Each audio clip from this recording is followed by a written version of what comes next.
नमस्कार। अच्छा, वनस्पति आधारित चिकित्सा ये शब्द सुनते ही क्या ख्याल आता है? शायद पुराने दादी नानी के नुस्खे, है ना? पर क्या हो अगर ये कहा जाए कि अगली हेल्थ केयर क्रांति हमारे अपने बगीचों और जंगलों में ही छिपी है? चलिए आज इस प्राचीन ज्ञान और मॉडर्न साइंस के इस कमाल के संगम की दुनिया में चलते हैं। ये सवाल थोड़ा हैरान करने वाला है, नहीं? क्या सदियों से जो ज्ञान हमारे पास मौजूद है वही मॉडर्न मेडिसिन की अगली बड़ी छलांग हो सकता है? आज हम इसी की पड़ताल करने वाले हैं।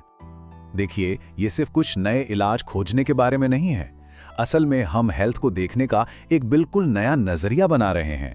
एक ऐसा नजरिया जहां प्रकृति का सदियों पुराना ज्ञान और आज की कटिंग एज साइंस दोनों हाथ मिला रहे हैं। तो सवाल ये है कि ये बदलाव आखिर हो कैसे रहा है? असल में ये 4 बहुत मजबूत पिलर्स पर टिका है जो हेल्थ केयर की पूरी तस्वीर ही बदल रहे हैं। आइए इन्हें एक एक करके समझते हैं। पहला और सबसे जरूरी पिलर है साइंस। यही वो ताकत है जो सदियों पुराने नुस्खों को आज की भरोसेमंद एविडेंस बेस्ड दवा में बदल रही है।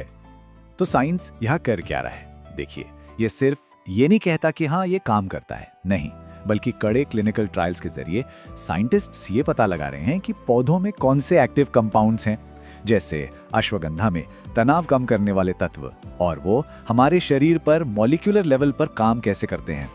मतलब अब ये सिर्फ लोक कथाएं नहीं हैं, इन्हें विज्ञान की कसौटी पर परखा जा रहा है।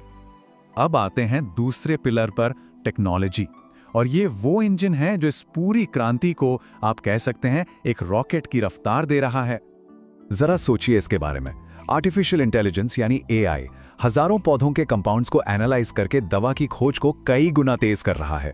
पर्सनलाइज्ड जीनोमिक्स ये बता रहा है कि किसी के डीएनए के लिए कौन सी जड़ी बूटी सबसे अच्छी रहेगी। और बायोफर्मेंटेशन जैसी टेक्निक से तो हम दुर्लभ पौधों के कंपाउंड्स को लैब में बना रहे हैं, वो भी बिना प्रकृति को कोई नुकसान पहुंचाए।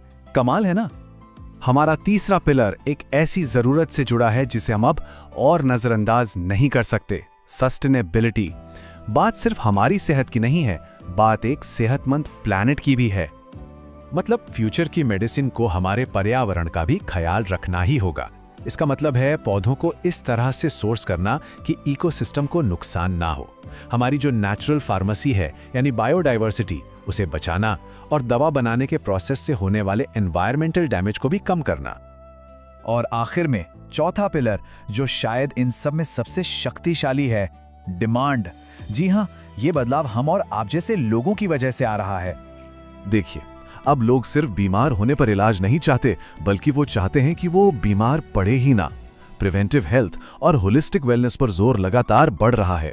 लोग नेचुरल, कम साइड इफेक्ट वाले ऑप्शन चाहते हैं और यही मांग मार्केट को नए नए सॉल्यूशंस बनाने के लिए मजबूर कर रही है। ठीक है, तो हमने इन 4 पिलर्स की बात कर ली, पर सवाल यह है कि इसका हमारी सेहत पर असल में क्या असर पड़ेगा? ये जो नया मेडिकल स्ट्रक्चर बन रहा है, ये असल में करेगा क्या? आइए देखते हैं। इसका असर 3 बड़े एरिया में दिखेगा। पहला, डायबिटीज या हार्ट डिजीज जैसी क्रॉनिक बीमारियों को मैनेज करने में ये एक बड़ा रोल निभाएगा। दूसरा, सिर्फ बीमारी ठीक करने के बजाय ये ओवरऑल हेल्थ और वेलनेस को सपोर्ट करेगा।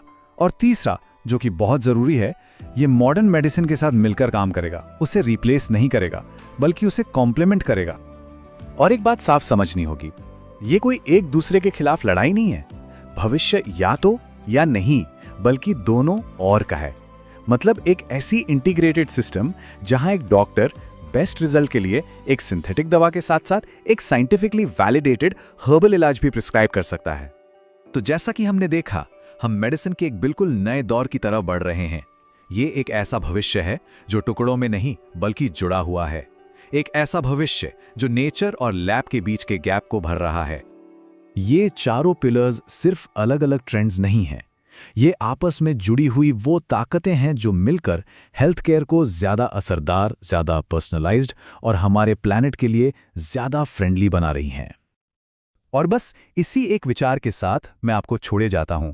एक ऐसी दुनिया की कल्पना कीजिए जहां हमारे सबसे एडवांस्ड इलाज की जड़ें प्रकृति के सबसे पुराने ज्ञान में हों। ये कोई साइंस फिक्शन नहीं है, ये वो भविष्य है जो आज इसी वक्त बन रहा है। सोचने वाली बात है ना?